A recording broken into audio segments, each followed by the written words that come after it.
Balik lagi sama aku Briana dan video kali ini, yes, aku bawa buku.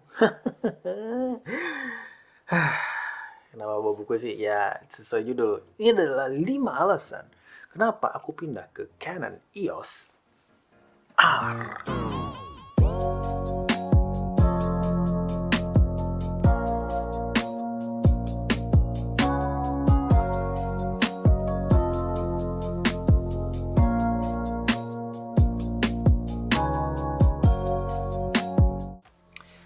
Alasannya 5, tapi catatannya banyak. Jadi ya daripada bawa teleprompter, kan belum punya teleprompter, ya gimana deh.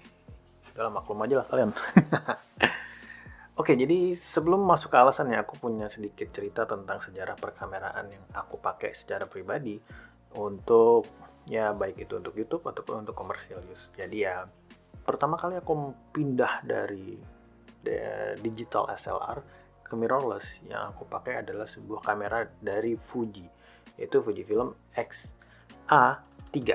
Fujifilm X-A3 ini sebenarnya ada potensinya tapi ya nggak banyak sih. Mohon maaf ya. Jadi buat kalian yang punya X-A3 dan masih stay di channel ini, kalian pasti udah tahu lah, aku udah bikin hampir 20 video menjelaskan tentang X-A3 dari tetek bengek sampai yang paling detail-detailnya udah aku bahas semua, dan semoga membantu. Jadi dari X-A3 itu aku merasa ada banyak yang harus bisa diimprove dari sebuah kamera, dan akhirnya sering berjalannya waktu, nabung, dan punya cukup budget buat upgrade. Akhirnya aku upgrade ke Lumix Micro Four Thirds. Nah, Micro Four Thirds pertama yang aku pakai adalah sebuah Lumix G7. Nah, Lumix G7 sampai sekarang masih banyak yang pakai, masih jadi salah satu budget 4K kamera terbaik saat ini yang ada di market. Dan alasannya adalah karena ada mic jack-nya, mic 3,5 mm jack, yang mana bisa kita colok external mic, bikin suaranya jadi lebih bagus. Itu kenapa aku milih Lumix G7 walaupun dia Micro Four Thirds. Dan dari situ akhirnya aku mencoba menabung dan juga punya kesempatan akhirnya upgrade lagi ke satu kamera yang ini sebenarnya loncatannya tinggi sekali, dan loncat dari G7 ke masih Lumix, yaitu Lumix GH5, yang seperti kita semua tahu Lumix GH5 itu terkenal akan body image stabilization dan juga 10-bit 422 internal. Wow. Nah, dari GH5 akhirnya menimbang kanan kiri, lihat kanan kiri, berakhir di si ini EOS R. EOS R ya, ini balik ke dia, nggak balik maksudnya ke Canon EOS R. Kenapa? Alasannya ada 5, dan inilah yang akan aku ungkapkan buat kalian. Yang pertama, alasan kenapa aku pindah ke Canon EOS R adalah yang pertama, sensor size, full frame camera. Jadi full frame sebenarnya bukan hal yang asing buat aku, karena aku punya full frame kamera untuk digital SLR. Yang aku pakai adalah Nikon D800, dan itu udah aku pakai lama banget, hampir 8 tahunan lah, agak lama lah. Itu juga lungsuran, dan jadi aku nggak kaget begitu loncat ke full frame. Aku juga ya looknya full frame sudah tahu, sudah mengerti, dan udah pernah pakai. Jadi sebenarnya full frame bukan alasan utama untuk pindah ke EOS R. Tapi kenapa aku harus pakai full frame? Karena sesekali aku masih mendapatkan job foto untuk pribadi. Jadi commercial use, aku prefer pakai full frame daripada aku harus bawa D800 dan juga G5. Aku prefer bawa satu kamera aja, yaitu Canon EOS R ini, yang akhirnya ya udah semua dijadikan satu. Aku bawa full frame kamera dengan full frame lens dan kerjakan untuk project komersial. Itu alasan pertama. Alasan yang kedua, the infamous dual pixel autofocus. Ya, jadi hampir selama masa permirrorlessan aku, semua ditujukan dengan usaha supaya bisa menggunakan autofocus dengan baik dan benar. Dari mulai Fujifilm X-A3 sampai ke GH5, semuanya aku pakai adapter ke lensa Canon. Yang mana kenapa nggak aku pakai Canon sendiri yang punya dual pixel autofocus, yang sampai sekarang bisa dibilang masih leading ya di autofocus ya. Kayak ini maju, ini mundur, ya gitulah. Banyak tes di internet kayak gitu ya. Kenapa ya maju mundur. Ya intinya autofocus sangat penting buat ya aku yang mungkin suka di depan kamera kayak gini buat bikin konten, jadi ya nggak lari-lari maju mundur, ataupun kadang juga kalau out in the field ya mau nggak mau autofocus akan butuh yang reliable. Jadi ya gitu deh. Intinya autofocus adalah jadi alasan kedua kenapa aku pindah dari GH5 ke EOS R. Alasan ketiga, flip out screen. Jadi alasan pertama adalah full frame, kedua autofocus, yang ketiga flip out screen. Full frame dan autofocus itu dua-duanya ada di Sony a7 III, dan di Sony a7 III tidak ada flip out screen. Itulah kenapa aku pilih EOS R. Jadi pilihannya memang ya cuman gara-gara flip out screen. Kenapa EOS R ya karena memang aku butuh flip out screen, aku nggak punya monitor, dan juga ya akhirnya daripada bawa monitor juga berat ya, mending pakai yang udah ada monitornya bisa ke depan, ya nggak sih gitu.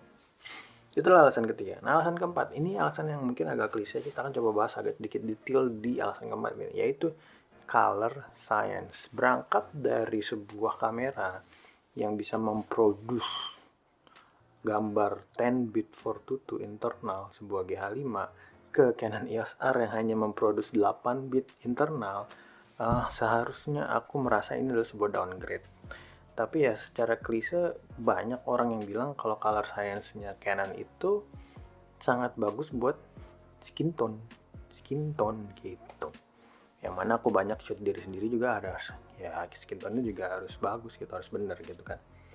Jadi aku nggak percaya pada saat pertama aku meminang-minang, aku nggak percaya kalau Canon Color Science itu bisa bagus dan bisa skin tone-nya tepat, dan ternyata pas punya ya bisa.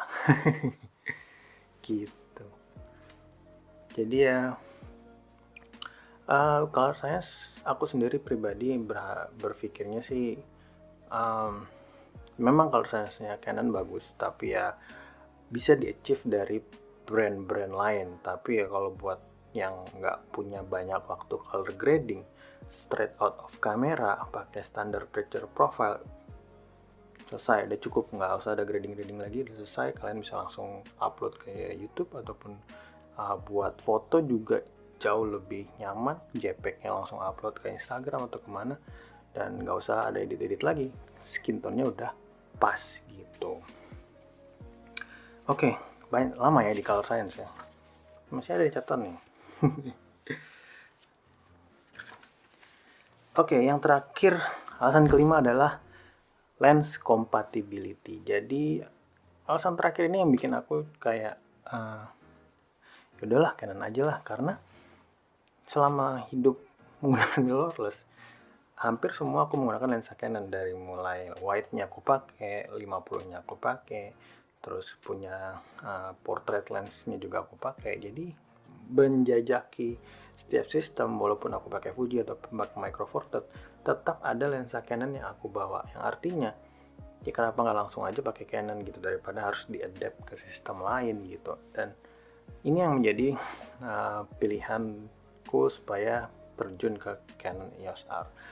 Dan akhirnya Canon EOS R ya dengan brandnya sendiri harusnya berfungsi dengan baik dan benar lah, kayak gitu. Sebenarnya lensa IF itu kan banyak, tapi yang buat aku pribadi menjadi future dari si kamera ini adalah RF lens. Walaupun aku belum pernah pakai, Canon Indonesia mau minjemin gak sih? Jadi walaupun aku belum pernah pakai, kayaknya kayak RF lens itu akan menjadi new standard di mirrorless system. Banyak pabrikan dari third party mulai bikin lensa yang dikhususkan untuk RF lens, dari Sigma, Tamron, bahkan yang Samyang, Rokinon, ataupun yang third party dari Tiongkok itu juga banyak yang mulai bikin lensa untuk RF mount. Jadi ya RF mount nih sebenarnya bisa jadi salah satu feature yang memang dipersiapkan oleh Canon untuk menghadapi mirrorless era ke depannya. Akan ada R6, akan ada R5. Aku yakin pasti Canon mengeluarkan RF lens lagi di kedepannya dengan ya mungkin budget RF lens sekarang yang mungkin jadi budget RF lens cuma satu, 35 mm f1.8, itu pun masih mahal.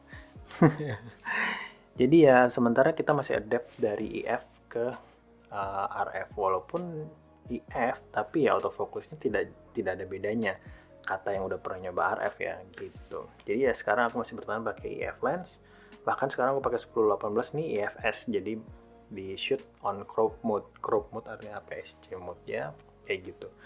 Jadi itu adalah 5 alasan kenapa jadi gitu. Itu adalah 5 alasan kenapa aku pindah dari berbagai mirrorless system sampai akhirnya jatuh di Canon EOS R. Dan yes, buat kalian mencari kamera yang pas buat kalian, silahkan timbang-timbang kanan kiri karena tidak ada kamera yang sempurna, sudah pasti ya.